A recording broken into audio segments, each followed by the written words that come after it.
You have these very young men who are looking up to Andrew Tate, looking up to Jordan Peterson, looking up to Joe Rogan. I think Joe Rogan is problematic because he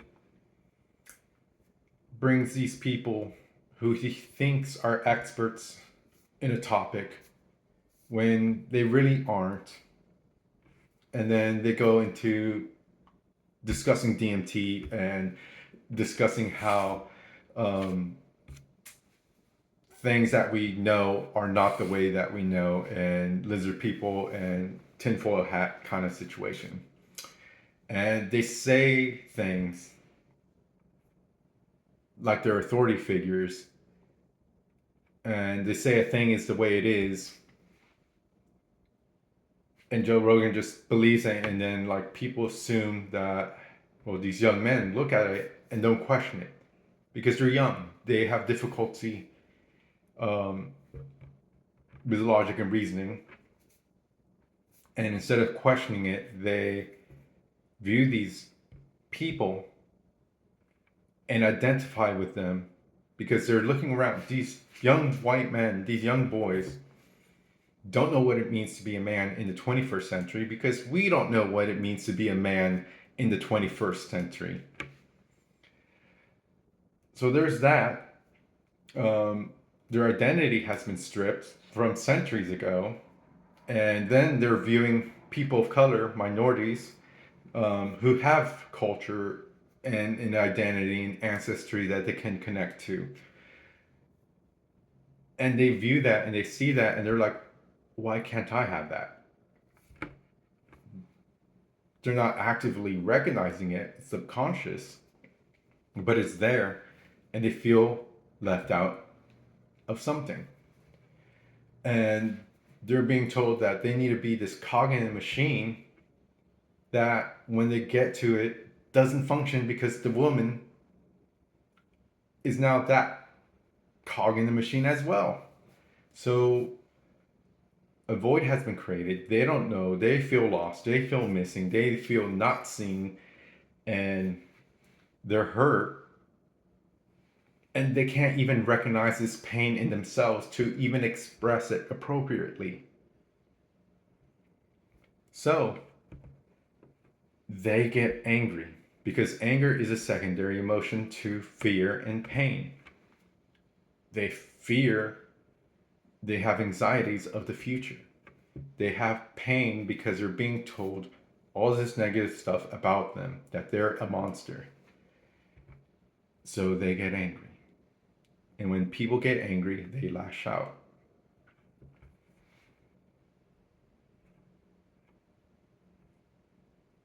So why do you think a lot of these young boys become, they try to be edge lords with their jokes and say very extreme things to be edgy?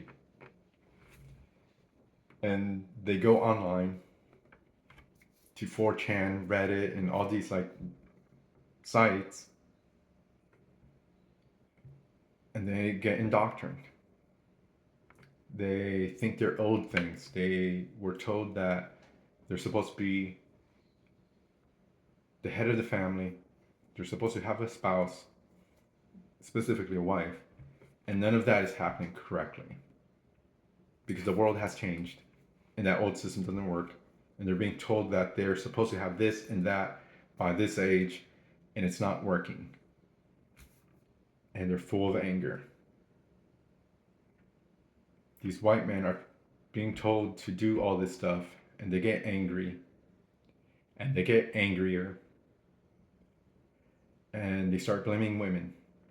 And when that continues to not change, they start then blaming minorities.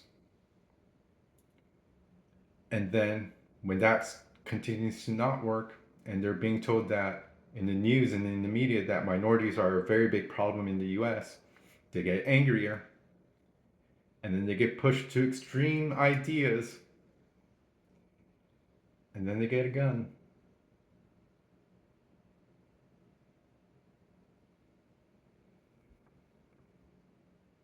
Which is why I think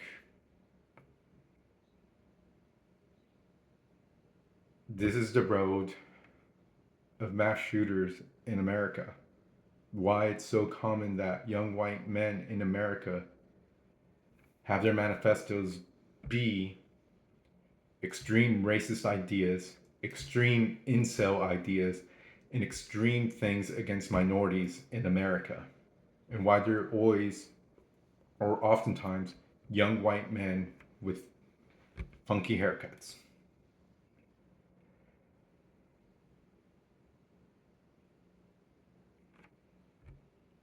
We, as men, need to come together to help the young boys in America and help them understand what it means to be a man in the US now. There, the world has changed, and what it means to be a man in the 20th century does not work now in the 21st century. And we as men need to accept the fact that the world has changed, and what it means to be a man has also changed. And what we represent to young boys, we have to be the role models for them and have empathy to the young boys who are lost and hurt and don't know how to process their emotions. And I think that's something only men can do. And no woman, no feminist movement can tell us men what it means to be a man. And that's something that we have to identify and solve as soon as possible if we want to stop the very dangerous things that are happening here in the US. Food for thought.